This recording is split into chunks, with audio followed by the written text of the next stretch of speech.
Oui, effectivement, nous sommes avec Paul Vannier, député de la France Insoumise. Bonjour. C'est la deuxième marche aujourd'hui pour un appel à cesser le feu. Quel est le mot d'ordre? Quel est votre message aujourd'hui? Oui, c'est ça, c'est une marche pour le cessez-le-feu immédiat à Gaza. Nous sommes les témoins d'un massacre. Plus de 11 000 Gazaouis sont morts sous les bombes de l'armée israélienne. Une écrasante majorité de ces personnes sont des civils. La moitié d'entre elles sont des enfants. Et nous assistons, c'est l'ONU qui nous alerte, à une opération de nettoyage ethnique qui est en cours.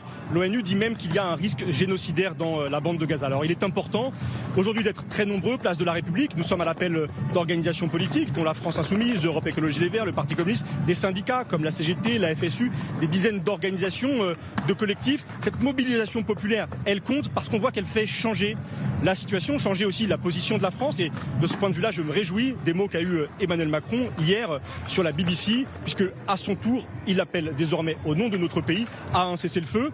Mieux vaut tard que jamais, mais en tout cas, on voit que la mobilisation, elle permet de faire en sorte que les choses aillent dans le bon sens et de faire pression sur le gouvernement de Benyamin Netanyahou pour que le massacre cesse. La France Insoumise a annoncé qu'il ne se rendrait pas demain à la mobilisation contre l'antisémitisme. Pour vous, c'était plus important d'être là aujourd'hui et pas demain? Demain, nous serons présents à 11h au square des Martyrs du Vélodrome d'hiver pour répondre à l'appel d'organisations de jeunesse et dénoncer l'antisémitisme, tous les racismes. Moi, je n'oppose pas les deux journées.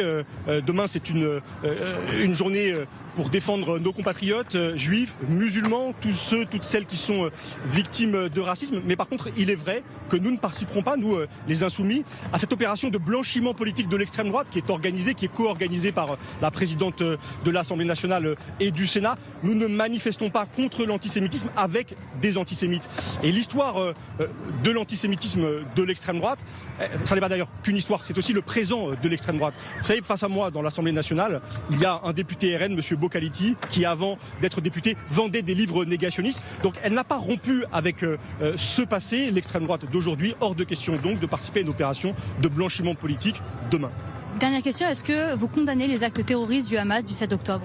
Nous condamnons toutes les violences, nous les condamnons au point de les qualifier de crimes de guerre.